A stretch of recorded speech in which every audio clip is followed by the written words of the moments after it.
thermal muffler. That's all to do with the straight pipe. So we're gonna stick this son of a bitch in fucking probably in, I don't know what that is there, probably B1.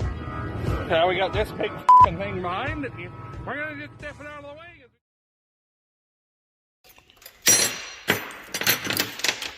How's she going today, guys?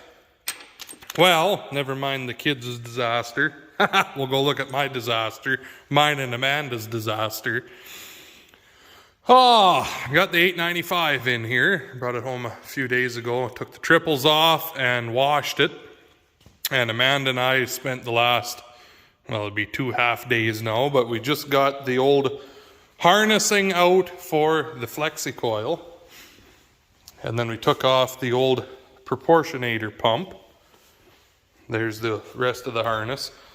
This proportionator valve, I have one on the 835 also.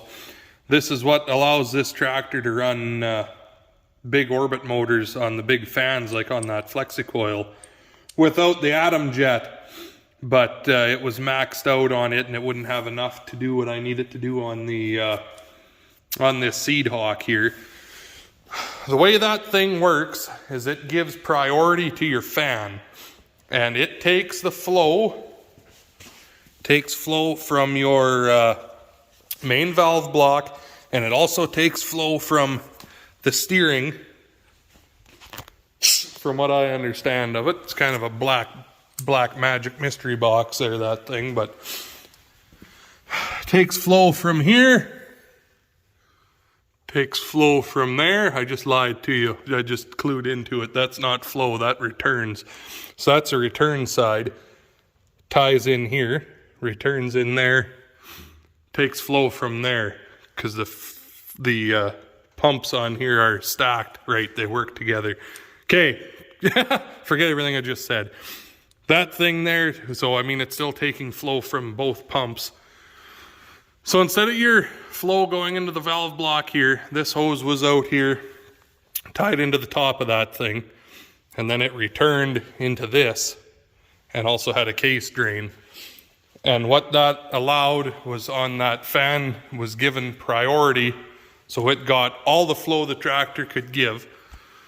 And then when you would steer or run hydraulics, that was going out to your fan, returning, and going back into the system. So it would go back into your valve block, and if that wasn't running, then it returned through the bottom there. That way when you ran your cultivator up and down or steered, your fan you weren't going, but you know, we'd have fan bog because it would take the flow from the fan and give it to whatever you were trying to do. So that's what that did. But anyway, now that we have the Atom Jet, we don't need this thing anymore at all. So I actually sold it to someone else to put on his tractor. This is a flow control valve to control the speed of your fan, and then had your supply, return, and case drain on a stand at the back. And case drain went back into the tank on the tractor. So anyway, what I'm working on right now is the Atom Jet.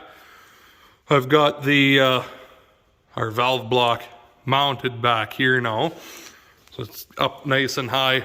The hoses to it will be out of the way. We won't be interfering with anything, because before that was here, and with these weights was kind of a shit show for the hoses. So this way it's going to come down and through the space here, and we'll have all kinds of room for activities that way. So what I'm trying to make is for the case drain, they just had the hose on its own, and you could put 2 more to run a second fan up here. But I went and found a washer to go on this fitting, and my case drain is going to tighten up right here on that fitting, and then it'll all be up there nice and clean and out of the way. And we got to run these hoses. This is our case drain hose, supply, return, and filter. And then that's the big suction hose. This goes off the filter back into the tank. We've got to mount that filter yet under here and put the belts on the pump, and obviously plumb everything all together, but anyway, we will get to that when we get to it. Start at the back, work our way forward, and then we have just a mountain of wiring to put into this thing compared to what came out. We've got this whole big stack here, all bags of wires, that, more wires, that monitor. There's wires in there to put into it. All kinds of stuff. I mean, monitors and wires coming out the ears, but do a nice clean job of it. I think it'll turn out good. So anyway, I'm going to get this on and I'll bring you back in a minute. Did I do that right? Look good? What do you figure, little miss? No, Mommy's got the camera out. I'm leaving. Where are you going? You're supposed to be helping. Oh, wait. I hate pictures, she says.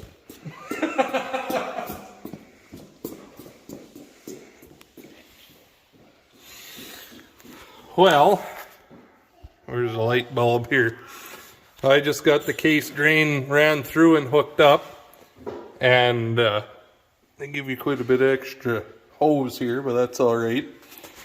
This tractor here, before I bought it, definitely had an Adam jet on it or something of the sort. Because welded here is the filter head bracket. And then there's this hose hanging underneath of here. And I don't really know where it goes or what it is. But I've already removed a couple hoses that were definitely leftovers of it. So it had something sort of similar to this at some point under here anyways. But anyway, so this is what it looks like anyways. This is our 20 gallon per minute or 22 gallon per minute pump that I added. And then it's driven off that pulley that you add onto the front of your dampener. That if you ever go to Nelson Motors there, if you don't change your harmonic balancer there, that's the reason your engine burns engine oil, according to them, just if anyone was curious. So at least that's what they told me. So good mechanics there. If you ever need anything worked on and come back in worse shape than when you brought it there, give them a call. Anyway, we are getting there slowly but surely. So I'm going to keep adding new parts and removing some things, and we'll bring you back here in a few. Well, shut the door here so you don't hear Metallica and we don't get demonetized that way. We're up in the cab of the old girl now, and I just started putting monitors in. This is the Raven for the rate control for the anhydrous, so on and off. This runs the Adam jet, so that sets your flow for how fast you want your fan to hum. And obviously that's the on-off. These are the cab cams. The auto steer is going to stay where it is, the GPS screen. I am working on now finding a good home for the Borgo monitor here. Somewhere. I'm thinking underneath. And then we have the switch to turn the clutch on and off for the air tank, for the metering system. And for that, I think we're going to mount it on this piece here. These are all Ram mounts. All these pieces here from old Pattison and Mooseman. So, I don't know. I'm thinking put that switch on this bracket somewhere. And then it'll be good and solid, because that switch needs to be facing you. Or otherwise, it'll be kind of a bitch of a thing to flip all the time. I don't know, maybe a guy could have it, but I don't know. I don't want to make holes in that, so we'll figure it out. I'll do some more thinking here. I'll bring you back in a few when I've got some thinking thought of.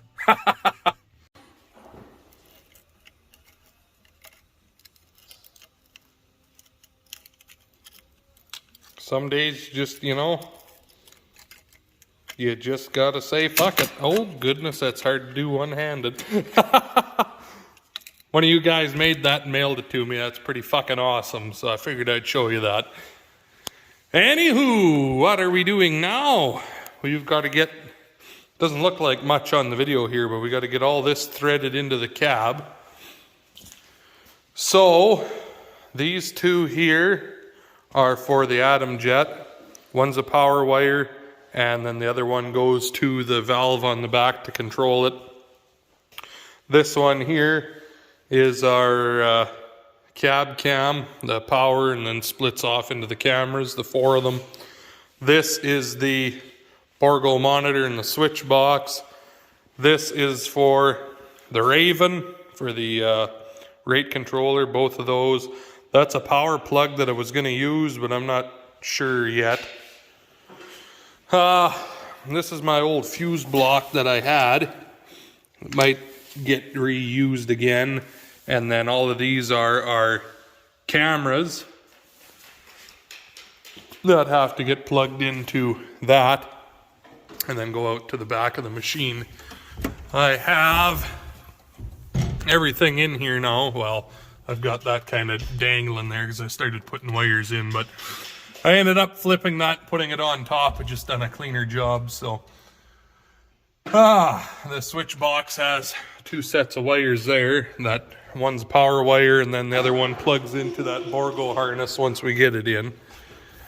Take a bit of doing, but we'll get her.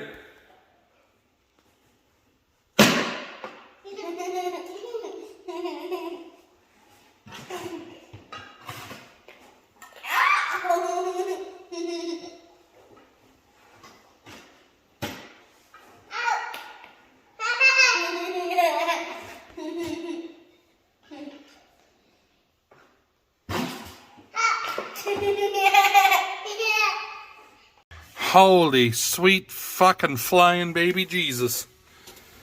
There's so many wires. I got them just draped all over the bloody place, but we're getting there, slow but surely. So we have all our monitors plugged into their respected harnesses. We'll just shut that before we hear the radio again. I have my new speed cable tied into the GPS to the rate controller so that it can read the speed for the auto rate controlling. That's all plugged into its stuff. All these wires that I have draped over the dash here, these are all power wires, so I'm gonna have to get they're all gonna have to find power somewhere. Same with these. This is for this cigarette lighter that I added, for the air compressor down here, for the big anhydrous tanks. They have an air shut-off valve, so that needs somewhere to plug into. This is a flasher that I had added in here on a switch for implement lights on stuff. I just got it out of the way from underneath of there for now. This blue wire here, I got to figure out yet. It's going to plug into one of these, and that's going to provide our, that's going to be our work switch. So whenever you turn your anhydrous on and off, it will paint without needing your auto steer engaged. Because otherwise, if you're just freehanding it, it's still mapping. No, it's not. It's not mapping when you're freehanding unless you touch the fucking little triangle, and that's a cunt because you always forget. But so when you're opening up a headland around the field or around a slough, you can you're going to be putting your fertilizer down. So long as that switch is on, even if the auto steer is not engaged, it will be painting, like mapping, and then you flick it off and it'll stop. So that's gonna work just ticky boo. This is your clutch, obviously, for the air tank. Anyway, we are getting there. So I guess keep on wiring. This might be a long video, but we'll keep going here at least till today is done. This job might not be done yet, but that'll be the end of the video. So I think it's like fucking 4:30. So another hour and a half of this will be about all the guy can handle before supper anyways. Then we'll get this rat nest dealt with. Okay, it's many hours later. She's come to get me. But I was on a mission to get this done for you guys here for in this video. So, moment of truth. We've got this guy down here is already making noises. He's gonna just pump air forever because there's no air tank to pump up. And just shut him off. So we know we got power there. Power there. Power there. Power there. Power there. Power there. Mint. Oh. No sensors were found. Isn't that fucking strange? Don't know how that could be. There we go. Everything is pretty much done now. I just got to wire in that work switch. That'll be tomorrow. Got all this zip tied nice and tight and clean. And do something with the auto steer harnessing yet. And then underneath of here, I have the bit of extra wire I got to pull out yet. But I have a, can't see it, but I have a fuse block and a common ground. I just used a bolt and eyelets, and I ran a ground wire from the battery and sandwiched all my grounds together. So that way if anything has issues, it'll be easy to look for and find. I gotta put those yet, that's for the cab camera. But those just go to the back of the tractor. Yeah, and then back here is where I'm gonna have my extra wire rolled up underneath the valve block back here. Sort of, kind of, more or less. Put some zip ties in there too, but there, anyway. The only poopy thing, the plug-in for the Raven rate controller is up here, because I'm not spending $600 on another 12-foot extension harness just to get it down to the back of the tractor. So the plug-in from the air seeder will just go up there to it. Not a big deal. Here's the Borgo plug. Here's the plug-in for flashing lights and such. And then there is our Atom Jet valve. Anyway, I think that all turned out pretty nice. So about as much as my mind can handle of that for today. So hopefully you guys enjoyed the video. Duffy's dead on the floor. Hit the like button, comment. I can't remember if I said that or not. Talk to you in the next one.